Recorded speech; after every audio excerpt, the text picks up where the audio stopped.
agradecimiento hoy venimos, exaltémosle con música y canción.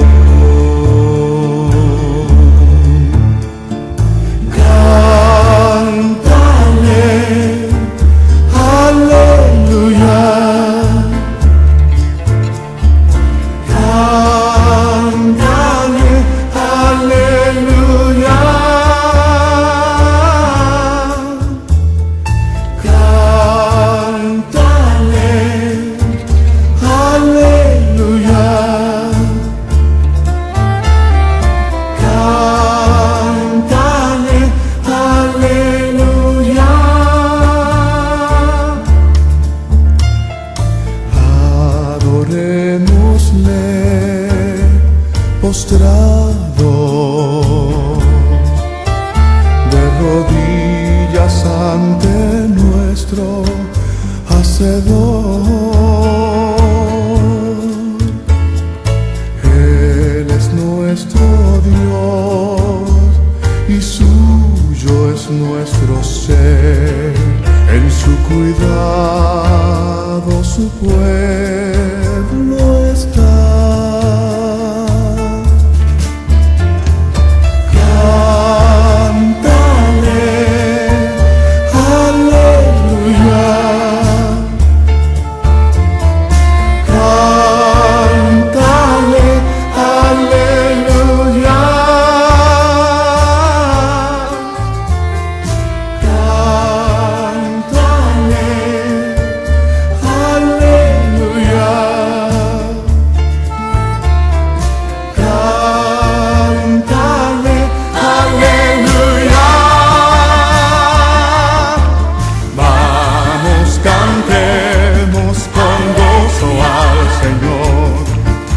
La roca de nuestra salvación. En agradecimiento hoy venimos, exaltémosle con música y canción.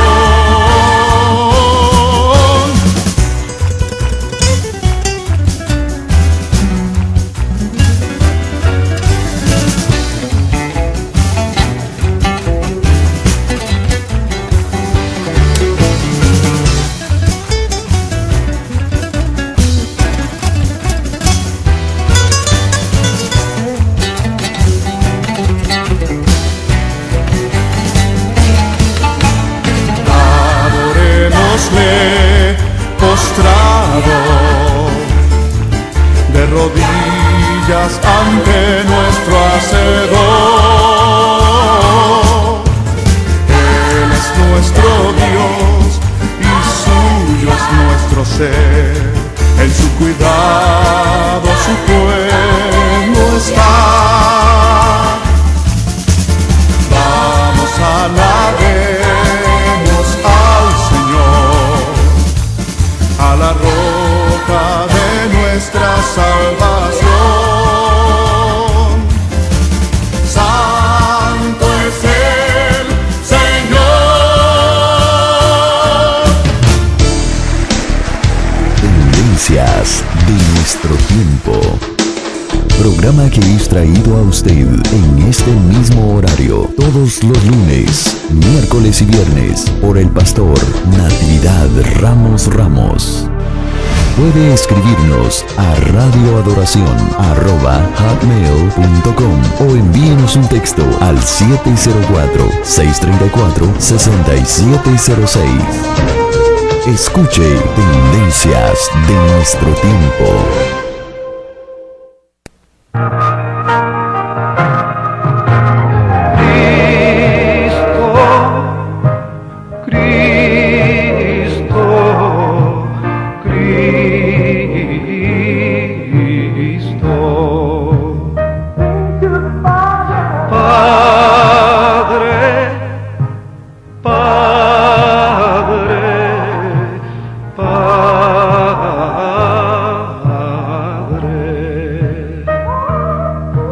Espíritu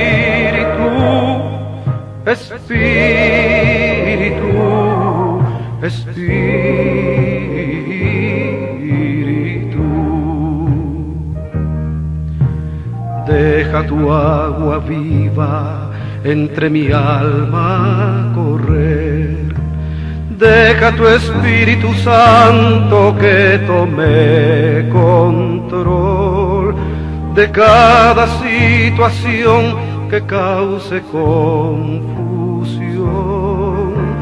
Todas mis aflicciones yo entrego a ti, Cristo, Cristo, Cristo.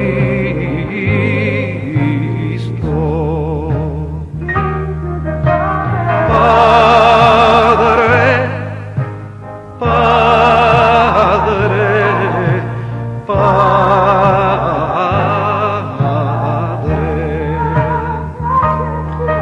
Espíritu, Espíritu, Espíritu.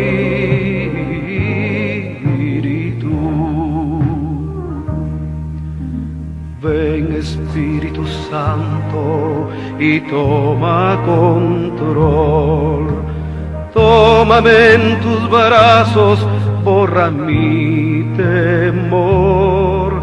Atráeme hacia ti y toda duda se irá.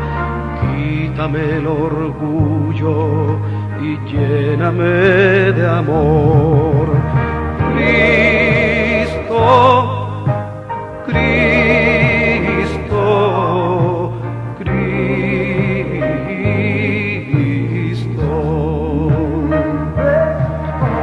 Padre, Padre. Bendiciones en esta mañana, les saludamos y queremos darle una vez más la bienvenida a usted que nos está sintonizando a través de esta programación que ha sido de grande bendición a nuestra vida cada vez que escuchamos los salmos, los cantos, las enseñanzas que nos dejó nuestro Señor Jesucristo, así también como el apóstol Pablo a través de las cartas paulinas, y yo sé que ha sido de grande bendición para su vida como lo es para mí. Yo creo que cada día que pasa aprendemos algo nuevo. No es que sea nuevo, sino para nuestros oídos espirituales, que cada día crezcamos en la fe, en la esperanza y el amor que nunca dejará de ser. Les saludamos en este día al pastor Natividad Ramos Ramos, que ya está con nosotros aquí a través de esta programación, Tendencias de Nuestro Tiempo, aquí en Radio de Oración. Les saludamos a usted que nos está sintonizando en esta mañana, y bueno, también queremos saludar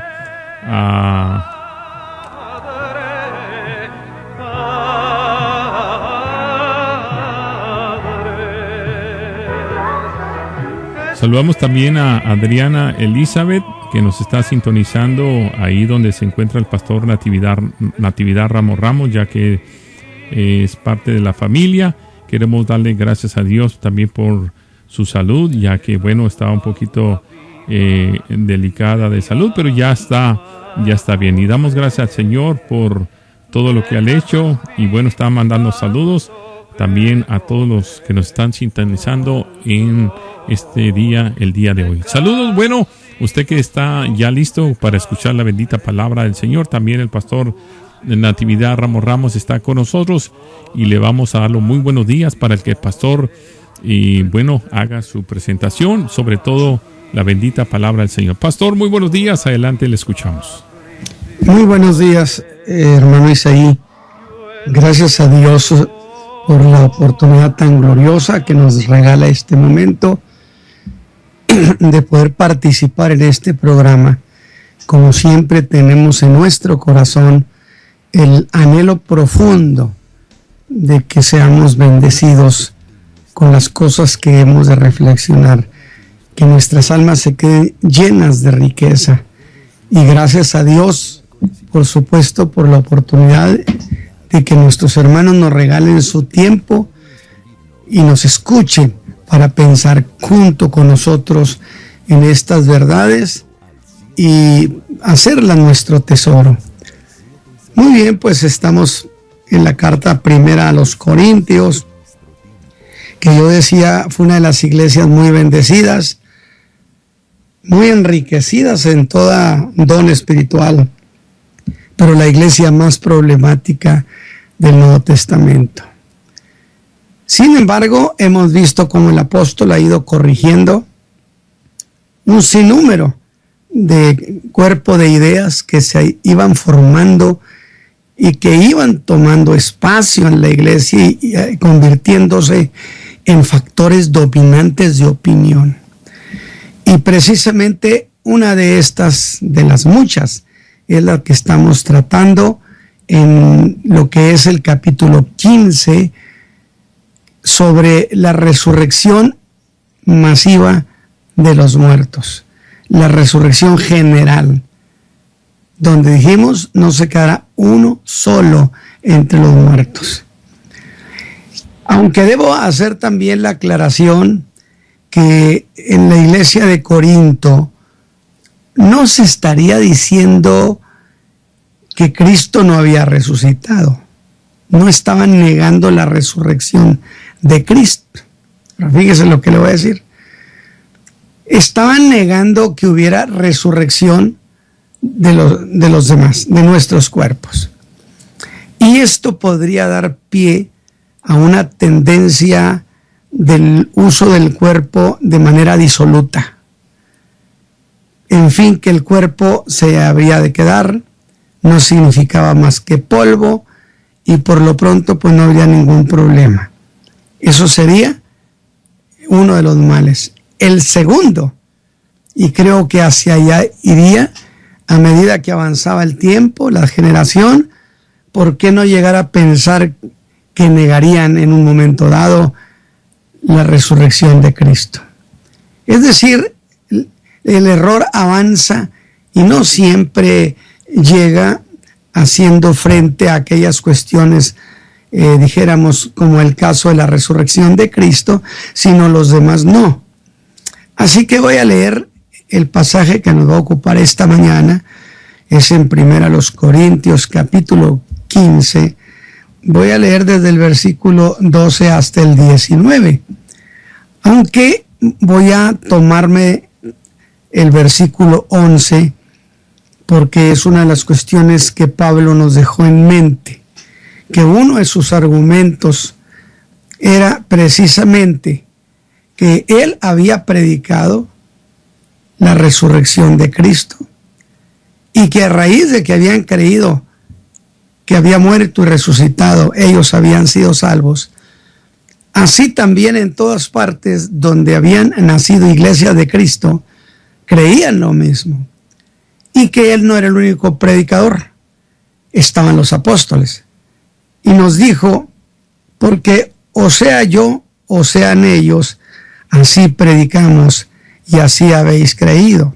El 12. Y si Cristo es predicado que resucitó de los muertos, ¿cómo dicen algunos entre vosotros que no hay resurrección de muertos? Esta frase no implica que estaban negando la resurrección de Cristo, sino que habrían de aceptar que la resurrección de Cristo se debía a un caso de excepción por ser quien era, pero que el resto no habría de sucederle lo mismo. Pero ¿por qué dicen ustedes que no hay resurrección? Es decir, si ya resucitó uno y lo aceptan, que es Cristo, es prueba suficiente que hay resurrección. Porque si no hay resurrección de muertos, Cristo tampoco resucitó. Y si Cristo no resucitó, vana es entonces nuestra predicación, vana es también vuestra fe. Y aún somos hallados falsos testigos de Dios, porque hemos notificado de Dios que Él haya levantado a Cristo, al cual no levantó, si en verdad los muertos no resucitan. Porque si los muertos no resucitan, tampoco Cristo resucitó. Y si Cristo no resucitó, vuestra fe es vana, aún estáis en vuestros pecados. Entonces también los que durmieron en Cristo son perdidos. Si en esta vida solamente esperamos en Cristo, los más miserables somos de todos los hombres. Si en esta vida solamente esperamos en Cristo y decimos que tenemos una vida de disfrute con Cristo, pero no llega más allá de nuestra muerte, pues entonces nos estamos perdiendo, decían ellos, de disfrutar el goce corporal. Y usted las implicaciones que eso tenía. Muy bien. Como siempre, yo espero que el buen decir sutil y estratégico del apóstol Pablo en este capítulo 15 de esta carta a los Corintios, donde está hablando sobre el tema de la resurrección de Cristo. No está hablando de la resurrección de Cristo, sino sobre el tema de la resurrección y de la resurrección total y absoluta de todos los muertos.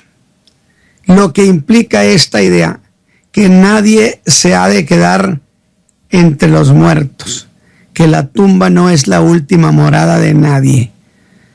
Aunque es muy clara la Escritura en el sentido de que los injustos no se levantarán en la congregación de los justos. Es decir, la Biblia habla de resurrección, pero establece lo que es la primera resurrección, donde es una resurrección masiva, generalizada de todos los creyentes. Y eso sucede precisamente cuando Cristo viene por la iglesia. Luego, 1000 años después, terminando ese milenio, entonces es resucitados todos los injustos. Y a esto se le llama segunda resurrección. Por eso, bienaventurados los que tienen parte en la primera. Así que nadie se ha de quedar entre los muertos, pero no puede sustentar esa doctrina de la resurrección de los muertos, sino echando mano de la verdad histórica de la resurrección de Cristo. Porque si Cristo resucitó, dice, entonces sí hay resurrección. En este capítulo 15, el apóstol ratifica y argumenta sobre la realidad de la resurrección de Cristo. Y partiendo de esa realidad, de la muerte de Cristo en los evangelios y del libro de los Hechos, la presenta como un hecho histórico. Es decir, la resurrección de Cristo es un hecho histórico porque sucedió en tiempo y lugar. Sucedió ese año 29, si la fecha es correcta, y se levantó ese domingo, primer día de la semana. Un hecho histórico, y hace de eso una de las doctrinas básicas de la fe cristiana. Y digo básica porque si el cuerpo no se queda, entonces se deriva la doctrina de la santidad del cuerpo. Pero si el cuerpo no se va a levantar, pues entonces da lo mismo santidad del cuerpo o no santidad del cuerpo. Fíjese usted cómo se derivan las cosas. De tal manera, el apóstol afirma categórico que si Cristo no resucitó, pues vana es nuestra fe. Y las dos cosas fueron sucesos históricos. ¿Cuál? Uno, que Cristo fue crucificado y que murió. Y segundo, que resucitó. Y de que son esos históricos atestiguados por muchos. Que el Señor Jesús fue crucificado no en algún lugar secreto, sino un lugar donde fue mirado por miles que venían de todo el mundo. Por eso su muerte, que fue en público, se convirtió también en una derrota pública para el diablo y los suyos. ¿O acaso no dice la Escritura que los puso en vergüenza pública? Evidentemente, quiero aclarar aquí y agregarle, derrota presenciada por aquella multitud que estaba en torno al crucificado y que simplemente estaba presenciando aquella ejecución de un supuesto malhechor, pero que no entendían más allá de eso lo que en realidad estaba sucediendo. Pero derrota vergonzosa, porque no se quedó, fíjese bien, no se puede soslayar o no se puede dejar de pensar que las huestes satánicas debieron estar allí en las colinas del Gólgota presenciando junto con su amo, esperando que el Señor Jesús fracasara de aquella obra de la redención. Pero tampoco hay manera de pensar que los ángeles de Dios, millones, no estaban allí sobre las colinas del Gólgota presenciando aquella enorme batalla. ¿Acaso no era de interés de ellos lo que pasara con el Hijo? ¿Acaso no estuvieron presentes sobre Belén el día que nació y le cantaron? Y luego, en vez de fracaso, se oyeron las palabras más maravillosas de la cruz: consumado está. Alabado sea Dios. El diablo y sus ángeles, el pecado, y dentro de pocas horas la muerte misma sufriría derrota pública. Desmintió a todos porque resucitó, y su resurrección fue atestiguada por muchos. Y las tinieblas, como no pueden negar que murió, buscan negar que resucitó. Pero el Cristo resucitado, nos dice Pablo aquí en su argumentación, fue visto por más de 500 hermanos en una sola vez. Por más de 500 hermanos, de los cuales, dijo el apóstol, muchos aún viven. Y esto se lo dijo por si querían investigar y preguntarles si habían visto al Cristo resucitado. Ellos están vivos, dijo Pablo. Luego, a la fecha que escribe 1 Corintios, había todavía muchos testigos oculares. Y acuérdese que dije en el mensaje pasado que Pablo afirma que lo primero que les enseñó es que Cristo murió por nuestros pecados y que resucitó. Pues si eso fuera cierto, si no fuera cierto, no habría salvación. Pero de igual modo, si no se cree eso, no hay manera de ser salvos.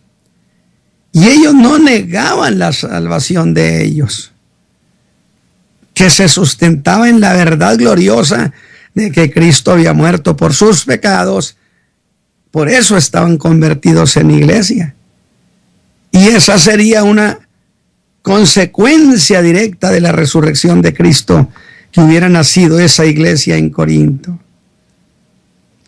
Pero la resurrección de Cristo establece entonces como cosa muy firme que sí hay resurrección. Con uno que resucitara de los muertos, se prueba que sí se puede.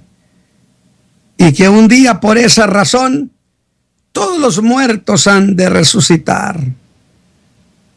Nuestros cuerpos no se van a quedar en las tumbas, mis hermanos.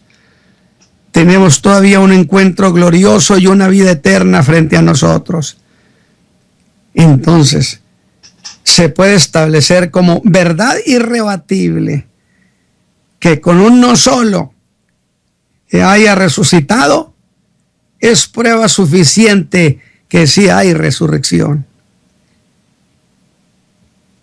Y ese uno fue Jesús, lo que garantiza la resurrección.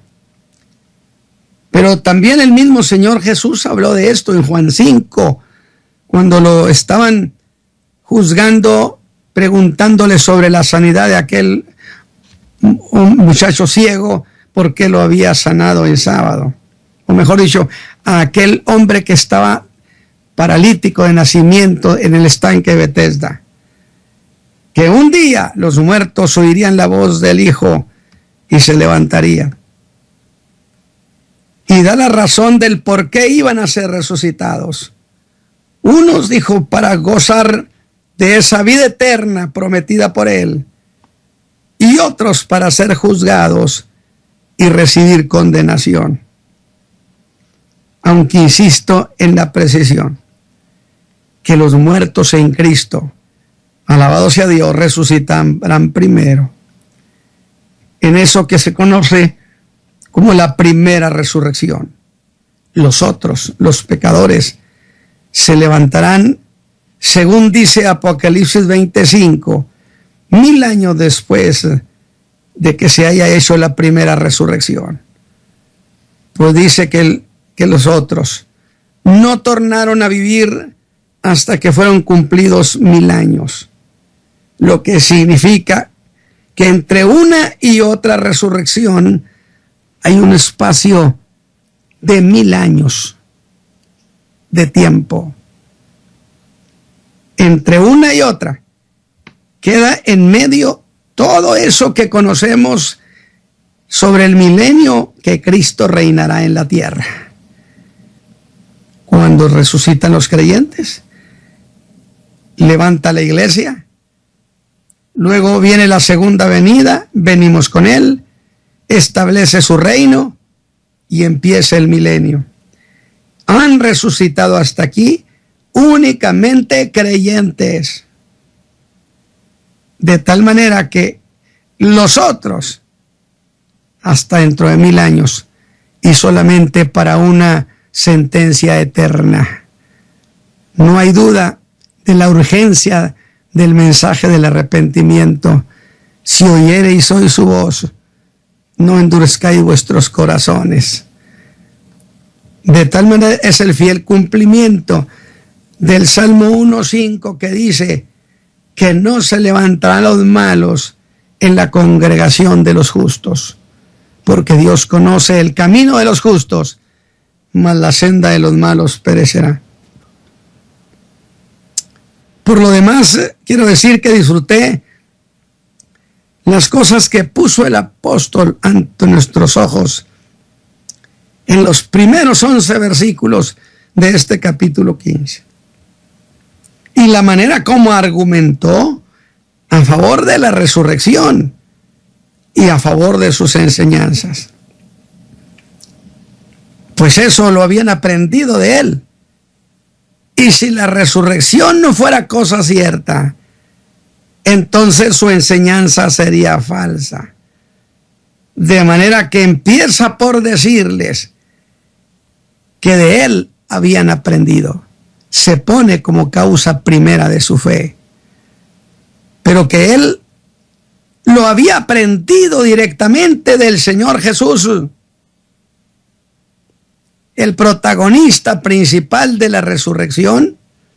Le había enseñado a él de manera personal lo que había sucedido.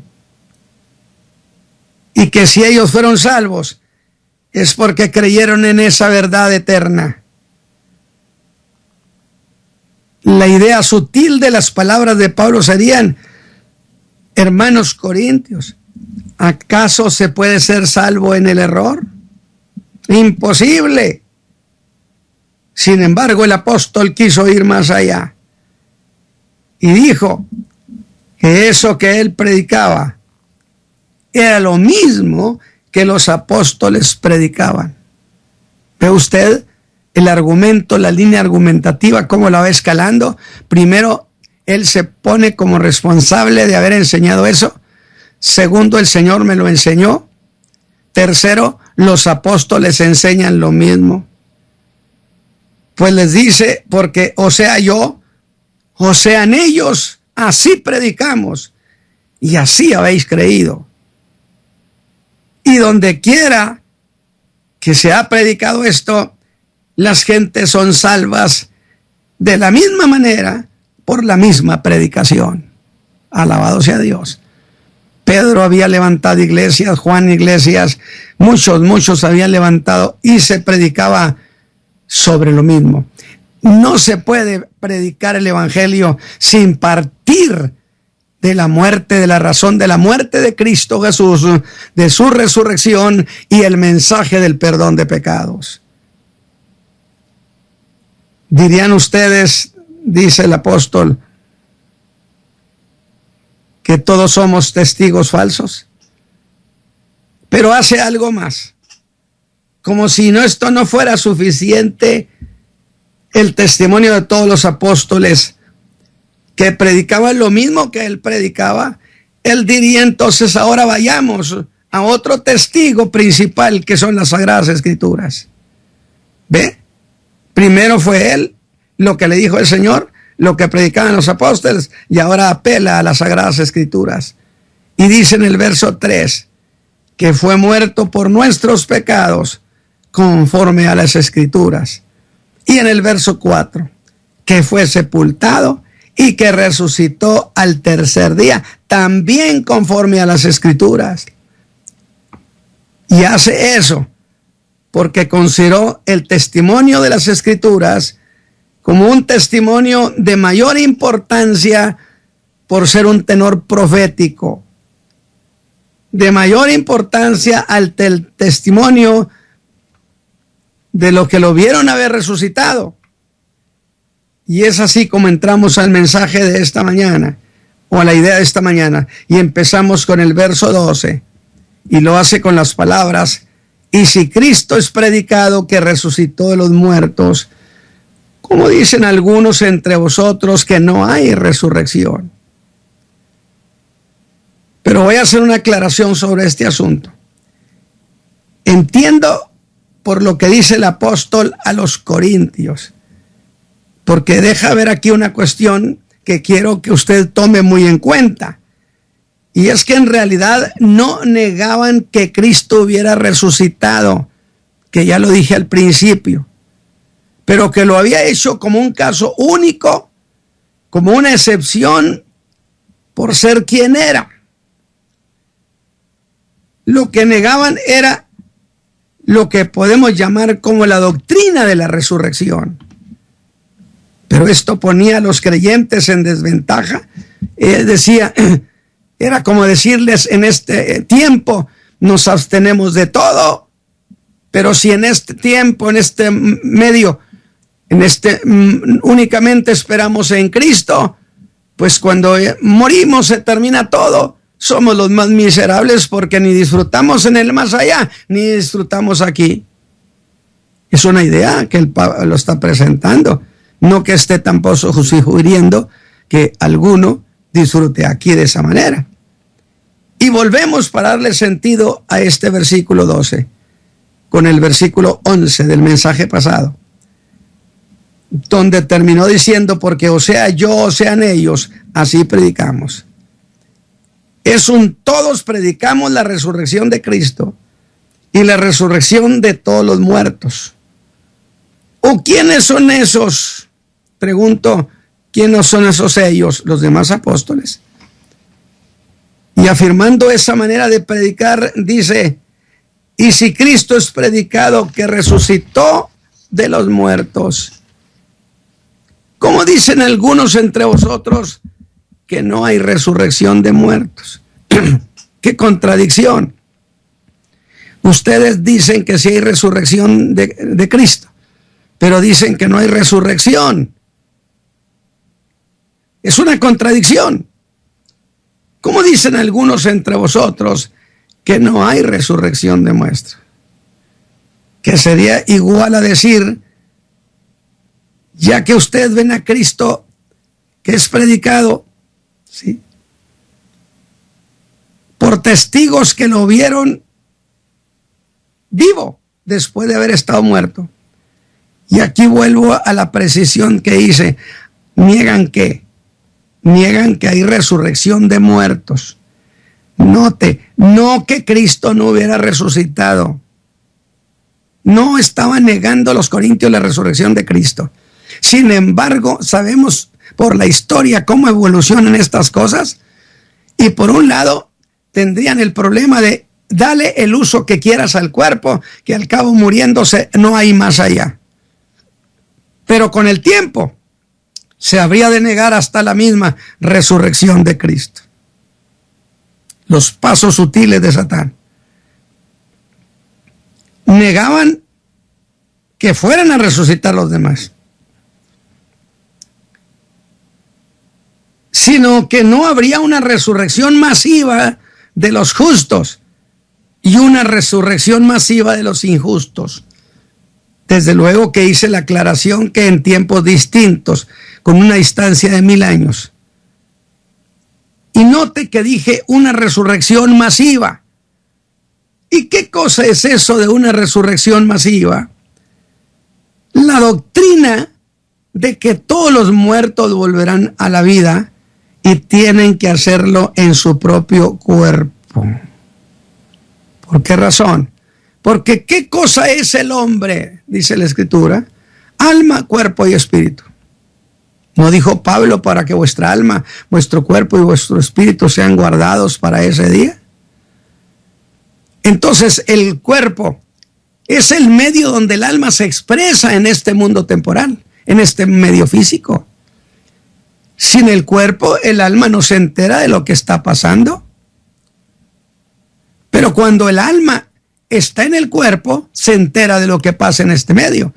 Y usando el cuerpo, es atraída por el pecado, por la información de las cosas que le interesan al alma, y crea intereses y nacen pasiones, y usó el cuerpo para pecar. Consecuentemente, para ser perdonado, necesita también usar el cuerpo para pedir perdón, porque con el corazón se cree para justicia, pero con la boca se hace confesión para salvación. Por eso cuando alguien muere y no se arrepintió, ya no hay manera de cambiar nada.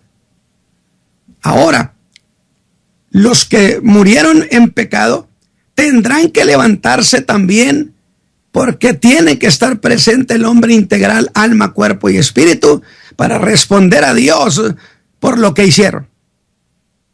De tal manera, todos los muertos volverán a la vida y lo tendrán que hacer en su propio cuerpo. Todas las gentes que vivieron hace miles de años, desde las épocas más remotas de la raza humana hasta nuestros días, todos volverán a vivir, porque en la historia de los hombres no se ha dicho la última palabra. El que haya muerto no le pone fin a la historia de su vida, mi amigo. Le pone fin a su historia terrenal, mas no a su historia futura, porque aún queda pendiente un juicio. Por eso, una resurrección generalizada, donde nadie quedará sin ser juzgado, donde nadie se quedará en su tumba. Puede ser que el cuerpo haya quedado en la mar, en las arenas del desierto, que tenga miles de años, en los lugares más remotos,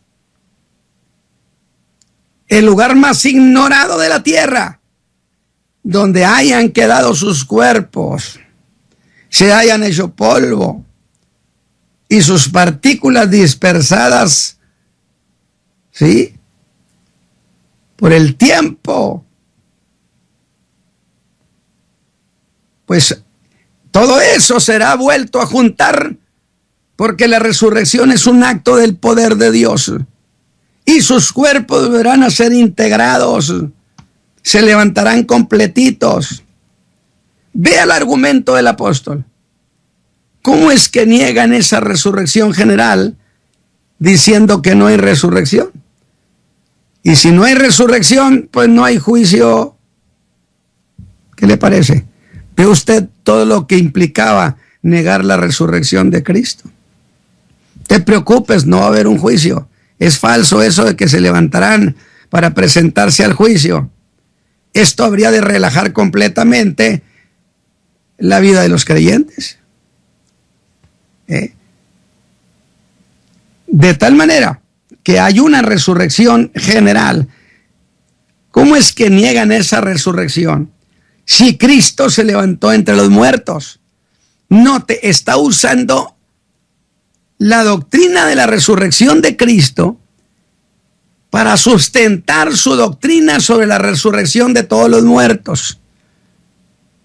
No está tratando de probar que Cristo resucitó, sino que resucitó para probar entonces que sí hay resurrección. Y que la doctrina que habla sobre que todos los muertos resucitarán en un día, esa es una doctrina que usted puede considerarla como verdadera.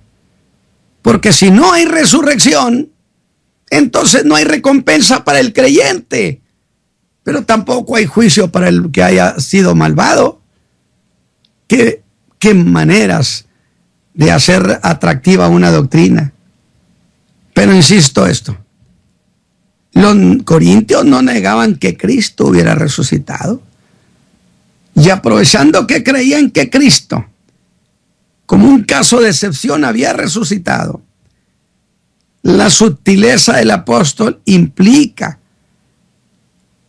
que con solo uno que haya resucitado es prueba suficiente que hay resurrección. Ese uno solo que fue Cristo prueba que entonces es cierto su declaración que les dijo allí a los judíos, al liderazgo judío, que un día oirían los hombres la voz del Hijo y se levantarían. Luego entonces, si Él resucitó, garantiza que lo que Él dijo también es cierto, que sí hay resurrección. Así que para los que murieron creyendo en Cristo, lo aceptaron como su Salvador, nos sabremos de levantar si hemos muerto cuando Cristo venga por la iglesia. Y si estamos vivos, Pablo lo dice a los tesalonicenses que estaban preocupados porque sus familiares, quizá algunos habían muerto. Y como habían muerto, ya no iban a ser testigos del momento cuando Cristo viniera por la iglesia. Pablo les explica y les dice bien que los hermanos, las almas de los hermanos están con el Señor. ¿O no llamamos a eso adelantarse? ¿No se dice partieron con el Señor? ¿No dice estar presente con Cristo? Todas cosas significan un futuro extraordinario y glorioso para los que creemos en Él. Pero luego, cuando llegue el momento de venir por la iglesia, se oirá la voz, la trompeta. El día ha llegado. Y entonces el Señor Jesús desciende. Y los hermanos que han muerto se enteran primero que los que estamos vivos. Y entonces dice que vienen. Y en los aires, en el arrebatamiento, Cristo no viene a la tierra. Viene a los aires, lo dice Pablo. Y arrebata, y los muertos en Cristo resucitan, vienen por sus cuerpos, y nosotros los que quedamos, dijo Pablo, seremos transformados, que equivale a morir y resucitar, pero sin funeral, en un abrir de ojos, y estaremos con el Señor para siempre. Bendita sea esta victoria que el crucificado, el que murió y resucitó, ganó para nosotros. Cosa que según parece será pronto. El argumento que si hay resurrección, entonces Cristo no pudo haber resucitado. Pues la resurrección de Cristo es lo que garantiza la resurrección de los demás. Pero el apóstol ha hecho un cambio. Lo que algunos han llamado como razonamiento para reducir a todo a lo absurdo. Aunque lo diré de manera más sencilla. Argumenta ahora en términos negativos para mostrar que si esa doctrina básica se cuestiona todo el evangelio, se anula todo el evangelio. Aquí sí que observamos el razonamiento del apóstol. Ha dicho que sea él o los demás apóstoles, todos predicaban que Cristo había resucitado. Y si eso era lo que predicaban los testigos oculares, ¿cómo es que algunos negaban que había resurrección? Note eso. el apóstol ha hecho de la resurrección general un caso condicionado a que Cristo se hubiera levantado. Y si aceptaban que Cristo sí resucitó, ¿por qué no admitir que otros podrían ser resucitados? Y si se decía que esos todos no habían de resucitar, pues entonces tendrían que probar que Cristo tampoco resucitó. Si Cristo no, tampoco los demás. Pero si Cristo sí, los demás también. Y dice en el verso 14, y si Cristo no resucitó, vana es nuestra predicación y vana es nuestra fe. ¿Por qué, hermanos? Porque nuestra esperanza está en participar con Cristo allá con su Padre. Pero carne y sangre no pueden entrar al reino de Dios. Es decir, tenemos promesas que recibiremos estando con Cristo en la casa de su Padre.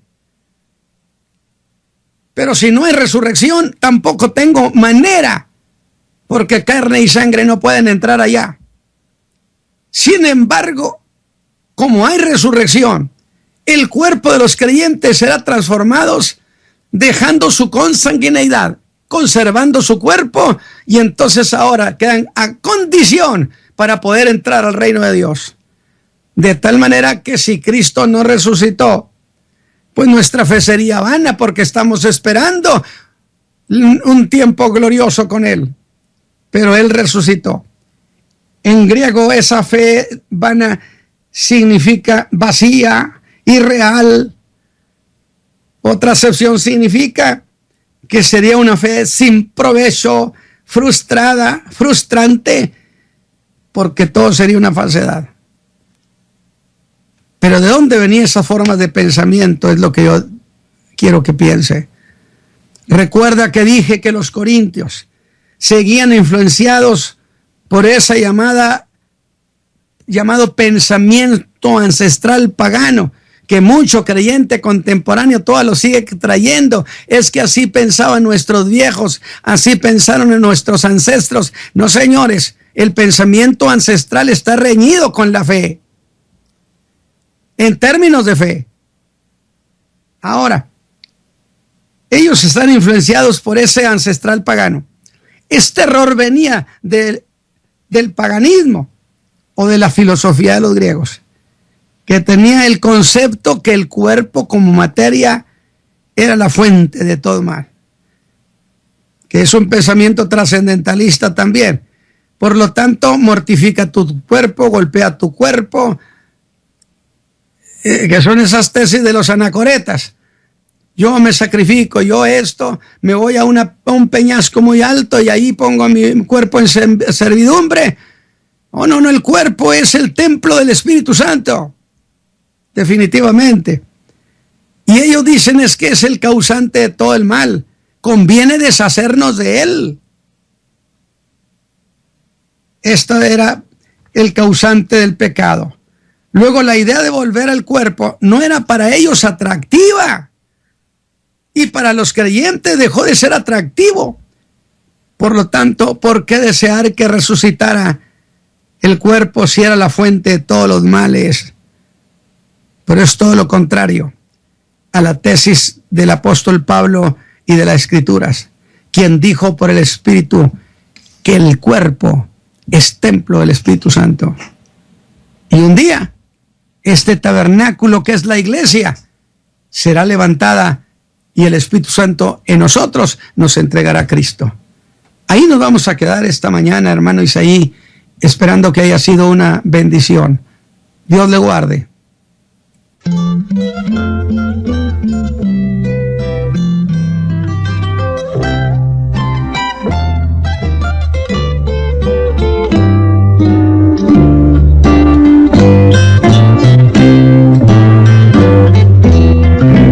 Las campanas suenan tristes como muestra de dolor, porque ha muerto una persona sin creer en el Señor.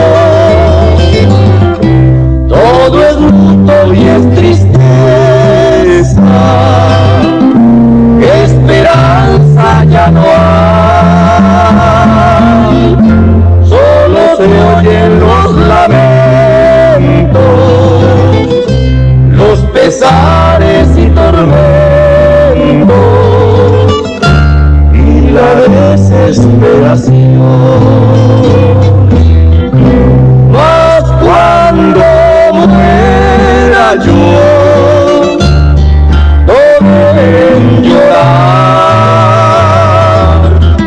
porque viviendo estoy en Cristo el Señor. Será un leve dormir y un eterno despertar, porque en la mansión de gloria, coronado de victoria, Cristo me recibirá.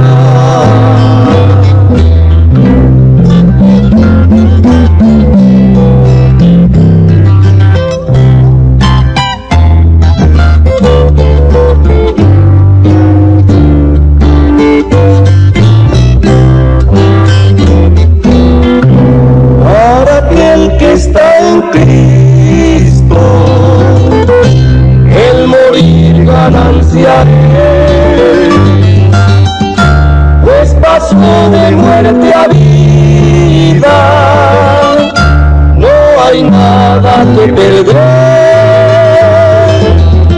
su esperanza está puesta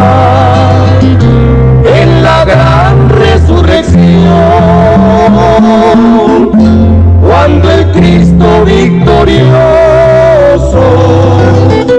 le traslade a los cielos a vivir en su mansión.